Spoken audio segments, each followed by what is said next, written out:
Nadie lo vio venir. Una noche tranquila de verano, una ciudad brillante como París, una princesa que ya no pertenecía a los cuentos, y un túnel oscuro donde el tiempo decidió detenerse. Pero la historia de Diana no comienza con su final. Empieza mucho antes, en medio del silencio de una casa grande, donde el eco de los pasos era lo único que parecía prestarle atención. Diana Frances Spencer nació en el seno de una familia aristocrática en Inglaterra. Por fuera lo tenía todo: apellido, comodidades, un linaje impecable, pero por dentro su mundo se rompía desde temprano.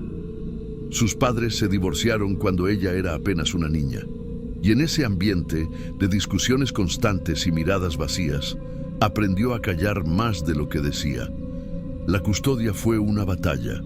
Su madre desapareció de su vida por un tiempo, y cuando su padre volvió a casarse, la figura de su madrastra no hizo más que acentuar ese sentimiento de no pertenecer. Los años de adolescencia los vivió en internados. Estudió, cuidó niños, limpió departamentos y soñaba con ser bailarina. Aunque su estatura terminó alejándola de ese sueño, nunca se imaginó que la verían millones de personas con una corona en la cabeza. Fue en una de esas vueltas del destino que conoció a Carlos, el príncipe de Gales. La familia Spencer tenía conexiones con la realeza desde hacía tiempo. De hecho, Carlos había salido antes con Sara, la hermana mayor de Diana. Pero fue ella quien lo deslumbró, por su timidez, su imagen limpia, su juventud, y porque, desde la lógica de palacio, parecía la elección perfecta para una futura reina. Menos de un año después, ya estaban comprometidos, y con eso, todo en su vida cambió. Dejó su trabajo en una guardería, se mudó a un departamento en Londres que ya estaba vigilado día y noche, y el asedio mediático empezó incluso antes del vestido blanco. El 29 de julio de 1981, el mundo entero detuvo el aliento. La boda real entre Carlos y Diana fue un espectáculo sin precedentes. Más de 700 millones de personas lo vieron en televisión. El vestido tenía una cola de 7 metros. La Catedral de San Pablo parecía una película. Los aplausos, las flores, los flashes, todo parecía indicar que el cuento de hadas apenas comenzaba. Pero Diana ya sentía que algo andaba mal. Poco antes de la boda encontró un brazalete que Carlos había mandado hacer. Tenía las iniciales G y F, Gladys y Fred. No eran nombres al azar, eran los apodos secretos entre Carlos y Camilla Parker Bowles. Ese fue el primer golpe. No sería el último. El matrimonio se volvió rápidamente un escenario de tensiones ocultas. A los ojos del público, ella era la princesa perfecta, joven, hermosa, cercana. Pero dentro del palacio era apenas una figura decorativa. Cada palabra suya era corregida, cada gesto cuestionado, cada decisión sometida a aprobación. Y mientras tanto, la relación con Carlos se enfriaba cada vez más. Camilla, la sombra que siempre estuvo presente, se volvió un fantasma imposible de ignorar. Diana, en silencio, empezó a desmoronarse. Sufrió bulimia, episodios de ansiedad severa. Se sentía sola, constantemente juzgada, incapaz de encontrar un espacio donde pudiera simplemente respirar. Y sin embargo, dentro de todo ese laberinto emocional, llegaron sus hijos, William y Harry. Ellos le devolvieron algo que creía perdido: la capacidad de amar sin miedo. Diana fue una madre poco convencional para los estándares reales. Se encargó de su crianza, eligió personalmente a las niñeras, los llevaba con ella a visitas benéficas, los vestía como niños normales. Quería que supieran lo que era el mundo real, lo que era tener empatía. Mientras tanto, la imagen del matrimonio seguía desmoronándose. En 1992, un libro cambiaría todo. Diana, Her True Story, del periodista Andrew Morton, reveló episodios íntimos de la vida de la princesa, desde sus trastornos alimenticios hasta las humillaciones que había vivido en silencio. El detalle que más impactó al mundo fue que Diana había colaborado en secreto con el autor, enviando grabaciones de su propia voz. Ahí ya no hubo vuelta atrás. Ese mismo año, la separación entre Diana y Carlos se anunció públicamente, pero el escándalo más grande aún estaba por venir. En noviembre de 1995, Diana apareció frente a las cámaras de la BBC y habló, como nadie antes lo había hecho desde adentro de la realeza. «Éramos 3 en este matrimonio», dijo con la voz firme, «y eso lo hace un poco abarrotado». El país entero se quedó en silencio. Fue una entrevista sin precedentes. Diana habló de sus batallas personales, de sus inseguridades, de la falta de apoyo que había sentido y del amor por sus hijos. Lo que el público no supo entonces es que esa entrevista había sido conseguida mediante engaños. El periodista Martin Bashir falsificó documentos para convencerla de que estaba siendo espiada y traicionada. Años más tarde, la BBC reconocería el error, pero en ese momento, lo único que importaba era que Diana se había liberado. Al año siguiente, el divorcio se formalizó, y con él, Diana perdió el título de Su Alteza Real. Ya no era parte activa de la familia real, no tendría el mismo rango, ni la misma protección, ni los mismos privilegios, pero a cambio, recuperó su voz. A partir de ese momento, se convirtió en algo más que una figura decorativa. Se volvió un símbolo de humanidad, de sensibilidad, de cercanía. Viajó por el mundo con una agenda muy diferente a la de la corona. Abrazó a pacientes con VIH cuando aún existía miedo y estigma. Caminó por campos minados para generar conciencia sobre el peligro de las minas antipersonales. Visitó hospitales, orfanatos, zonas de guerra. No lo hacía por cámaras, lo hacía porque entendía el dolor. La prensa empezó a llamarla la princesa del pueblo. Y aunque seguía siendo perseguida por fotógrafos día y noche, por primera vez parecía feliz. En ese tiempo, conoció a Hasnat Khan, un cirujano de origen pakistaní. Tuvieron una relación discreta, profunda. Diana lo consideraba el amor de su vida.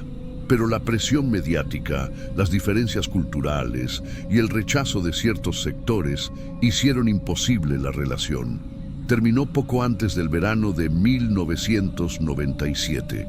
Fue entonces cuando apareció otro nombre, Dodi Al-Fayed, hijo del empresario egipcio Mohamed Al-Fayed. Diana y Dodi comenzaron a verse durante unas vacaciones en el Mediterráneo y de inmediato la prensa explotó. Fotografías en yachts, rumores de compromiso, teorías de embarazo, todo era especulación, pero Diana, como siempre, guardó silencio. Ese silencio fue lo último que le permitieron tener.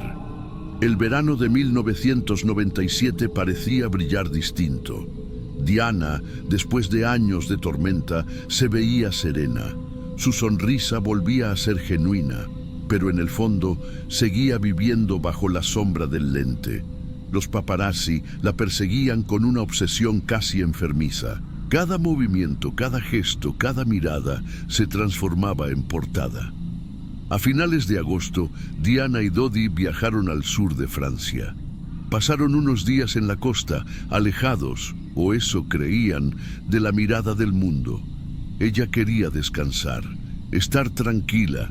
Había prometido regresar a Londres para ver a sus hijos unos días después. Pero antes, Dodi insistió en hacer una parada en París, solo una noche. Esa decisión, aparentemente simple, cambió la historia para siempre. Llegaron el 30 de agosto, entrada la tarde. Se hospedaron en el Hotel Ritz, propiedad de la familia Al-Fayed. Desde el primer minuto, el acoso de los fotógrafos fue brutal. Había decenas esperándolos afuera, siguiendo cada paso, cada movimiento. A medianoche, mientras cenaban en el restaurante del hotel, los flashes seguían disparándose desde la calle. Dodi se impacientó. Quería protegerla, alejarla de todo eso. Así que idearon un plan. Saldrían por la puerta trasera, en otro coche, para despistar a la prensa. El conductor sería Henry Paul, jefe de seguridad del Ritz. En el asiento delantero, el guardaespaldas Trevor Rhys Jones. Atrás, Diana y Dodi. Eran las 12:20 de la madrugada del 31 de agosto cuando el Mercedes negro arrancó. El vehículo avanzó por la Rue Cambon, giró hacia el río Sena y tomó dirección al túnel del Pont del Alma. Detrás, como sombras, una manada de motocicletas con cámaras. La persecución comenzó. Henry Paul aceleró, intentando dejar atrás a los fotógrafos. Las luces de los flashes los cegaban incluso desde el retrovisor. El coche superó los 120 kilómetros por hora. Y en cuestión de segundos, el destino hizo su trabajo. Dentro del túnel, el Mercedes perdió el control. Golpeó contra un pilar de concreto y se detuvo destrozado, envuelto en un silencio imposible. Dodi murió casi al instante. Henry Paul también. Trevor, el guardaespaldas, quedó inconsciente pero con vida. Y Diana estaba respirando. Muy débil pero respirando. El primero en acercarse fue un fotógrafo francés. Le tomó la mano. Diana intentó decir algo, apenas un susurro. Algunos testigos aseguran que preguntó por Dodi. Otros dicen que solo murmuró, «Dios mío». Los paramédicos llegaron pocos minutos después. La escena era caótica. Fotógrafos rodeando el coche, gritando, tomando fotos. Algunos intentaban ayudar, otros seguían capturando cada segundo de la tragedia. El equipo médico extrajo a Diana con extremo cuidado. Estaba consciente, pero con graves lesiones internas. Su corazón latía con dificultad. La trasladaron al hospital Pitié-Salpêtrière. Durante el trayecto sufrió varias paradas cardíacas. Los médicos lograron estabilizarla temporalmente, pero al llegar al quirófano, la situación era crítica. Una arteria pulmonar estaba rota. El corazón se había desplazado del lugar por el impacto. La hemorragia interna era masiva. Durante casi 2 horas, los cirujanos lucharon por mantenerla con vida. Aplicaron masajes cardíacos, transfusiones, desfibrilaciones, pero a las 4 en punto de la mañana, su corazón se detuvo. Para siempre. Tenía 36 años. El médico jefe salió de la sala en silencio. Afuera, el embajador británico y la familia Al-Fayed esperaban una noticia que ninguno quería escuchar. París amanecía, y el mundo entero estaba a punto de despertar a una de las noticias más devastadoras de la historia moderna. Cuando la BBC confirmó la muerte de Diana, el planeta entero se detuvo. En Londres, miles de personas comenzaron a reunirse frente al Palacio de Kensington. Ramos de flores, cartas, fotografías, velas. Las calles se convirtieron en un río de tristeza. Nadie podía creerlo. Las portadas se llenaron de lágrimas. Los noticieros transmitían sin parar. Y la gente en todas partes del mundo lloraba a una mujer que sentían suya. Durante días, la familia real británica guardó silencio. El público lo interpretó como frialdad. La reina Isabel fue duramente criticada, hasta que finalmente, el 6 de septiembre, se organizó un funeral que el mundo entero vería. El féretro de Diana fue escoltado por su familia más cercana. Detrás del ataúd caminaban Carlos, William, Harry y el conde Spencer, su hermano. Millones observaban en vivo aquella procesión silenciosa por las calles de Londres. El discurso del conde fue un golpe directo a la conciencia colectiva. Habló de una mujer que había sido maltratada por la prensa, incomprendida por la institución, pero amada por el pueblo. Sus palabras resonaron con una fuerza que cruzó fronteras. El funeral fue visto por más de 2.500 millones de personas, una audiencia que, hasta hoy, sigue siendo histórica.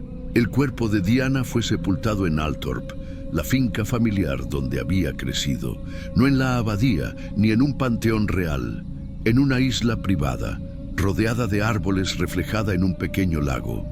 Un lugar tranquilo, lejos de los flashes, lejos del ruido, lejos de todo lo que la había lastimado. Solo el sonido del viento y del agua acompañan su descanso. Las investigaciones posteriores determinaron que el accidente fue causado por exceso de velocidad y conducción bajo los efectos del alcohol por parte de Henry Paul, combinados con la persecución implacable de los paparazzi. Sin embargo, muchas preguntas quedaron sin respuesta. Algunos testigos afirmaron haber visto un coche blanco dentro del túnel justo antes del impacto. Otros hablaron de una luz intensa, de ángulos imposibles. Años después, se sabría que faltaban grabaciones de las cámaras de seguridad, y con eso, las teorías no tardaron en aparecer. El padre de Dodi, Mohamed Al-Fayed, sostuvo durante años que Diana y su hijo habían sido víctimas de una conspiración. Las autoridades británicas y francesas lo negaron. Las investigaciones oficiales cerraron el caso como un trágico accidente. Pero las dudas nunca murieron. A más de 2 décadas de aquella noche, Diana sigue presente. No solo en los retratos, ni en los documentales, ni en los titulares antiguos. Sigue viva en la memoria de quienes vieron en ella a alguien humano, compasivo, imperfecto, pero profundamente real. Cambió la imagen de la realeza. Mostró que el poder no está en los títulos, sino en los actos, que una mano extendida puede valer más que una corona. Sus hijos heredaron su fuerza y su empatía. William y Harry, cada uno desde su camino, mantienen vivo su legado. La lucha por la salud mental, por la igualdad, por una monarquía más cercana a la gente. Diana fue y seguirá siendo un símbolo de humanidad en un mundo que a veces olvida lo que eso significa. Su historia nos recuerda que la fama puede encerrar más que liberar, que la soledad puede habitar incluso en los palacios más grandes, y que hay luces que, aunque apagadas, siguen iluminando el camino de millones. Dicen que las estrellas que se apagan siguen brillando durante años en el cielo. Quizá por eso, cuando alguien mira una vieja fotografía suya, siente algo distinto, una mezcla de ternura, tristeza y admiración. Diana no fue solo una princesa, fue una mujer que se atrevió a ser humana, y eso es lo que la hizo eterna. Aquí termina la historia de Diana, princesa de Gales. No la historia oficial, sino la verdadera, la humana, la que se sigue contando en voz baja cada vez que alguien dice su nombre con respeto. Yo soy Vincent, y esta fue la historia de Diana, como nunca te la contaron. Si esta historia te conmovió tanto como a mí, te invito a dejar tu opinión aquí abajo. ¿Qué crees tú? ¿Fue solo un accidente o hubo algo más detrás de aquella noche en París? Déjame tu comentario. Suscríbete para no perderte las próximas historias y acompáñame en este viaje por los relatos que marcaron al mundo.